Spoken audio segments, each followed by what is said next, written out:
Hi guys, and welcome back to my franchise reviews, and today we're going to be looking at Wrong Turn 2 Dead End.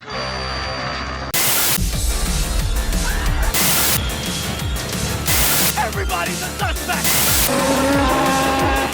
Coming to get you, Bobber.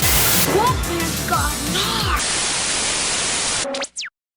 Wrong Turn 2 Dead End is a 2007 horror movie directed by Joe Lynch, and it stars Erica Learson, Henry Rollins and Texas Battle. So this is where some people would say that Wrong Turn franchise took a major dip, and the reason for that is because after the first movie, the rest of them were direct to video, and this is the first one in the franchise that went direct to video. A group of reality show contestants find themselves fighting for their survival against a family of hideous, deformed, inbred cannibals who plan to ruthlessly butcher them all. At the beginning of the first Wrong Turn, we find out they're 50 miles from anywhere, and that gives us a sense of isolation. However, I felt in this one it was the complete opposite.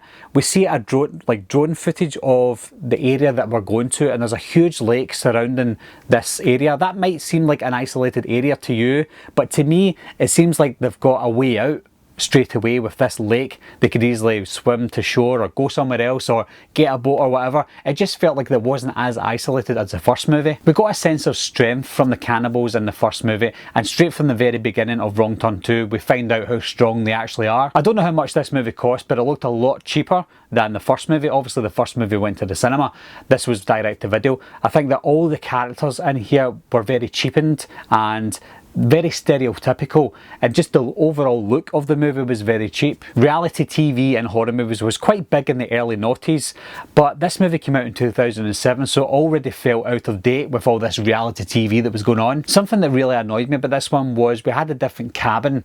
I know they probably got a few cabins throughout the woods, but I wanted it to be a direct sequel to the first movie, and it didn't quite do that. And I felt like if they wanted to show a bit of continuation, show us the old cabin from the first movie, but this one was completely different, and this is where some of the hillbilly family live. Some of the scenes felt a little bit rushed, and they could have been a bit more dramatic. For example, there's a scene where there's a girl sunbathing at the lake, and then this girl's coming out of nowhere to chase her. I think if they wanted to slow it down a bit, have her facing the other way and have her creeping up behind her, things like that would have been a bit more impactful. We've got the old man back from the first movie, the only person that has actually came back in the Wrong Turn franchise. I know that we had Three Fingers back again, but he was played by a different person. But this old man was back again, and we got a bit of a backstory of him. We find out why he's protecting them, or why they're not killing him. It's because he's the father of possibly a couple of them. This movie did come out in 2007, and this felt like a bit of a rip-off of the dinner scene in the Texas Chainsaw Massacre, the beginning, from 2006. I thought this was quite clever, but maybe a little bit lazy as well. We have Nina, who's a suicidal vegan. She had scars on her wrists, and then in this scene she's got barbed wire around her wrists, and she's stuck in a chair getting fed human meat, and then she ends up going full cannibal on the cannibals. At the end of the movie, again, we're left with a cliffhanger similar to the first one, where we see the toxic waste, and then we see one of the cannibals feeding a baby cannibal. They clearly concentrated on the prosthetics and the practical effects. I just think that they should have spent a little bit more money on making Three Finger look the same as he was in the first movie. Another thing that bugged me was I think there was too many hillbillies, too many cannibals. There was 3 in the first movie, which was perfect, but in this one, I don't know, was there about 8 or 9 of them? I don't know. I just felt like there was too many of them. Too many for us to think that these people could get away. More things that bugged me, like I said from the start of this review, was we didn't see the old cabin. We didn't really see anything that was connected to the first movie apart from the old man. Are we led to believe that these people are living in the West Virginia woods that span miles and miles?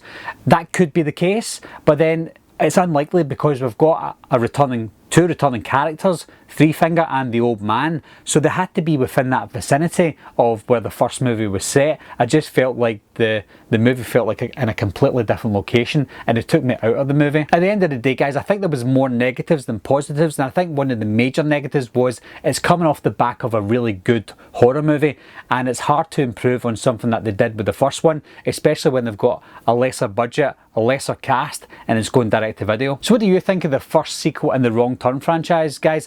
I did read up that this movie was better received by critics than the first movie, which I found very surprising. But I want to know your thoughts. What do you think of this movie, and do you think it's better than the first one? As always, guys, thanks a lot for watching. Thanks for subscribing. I'll see you soon. Bye bye.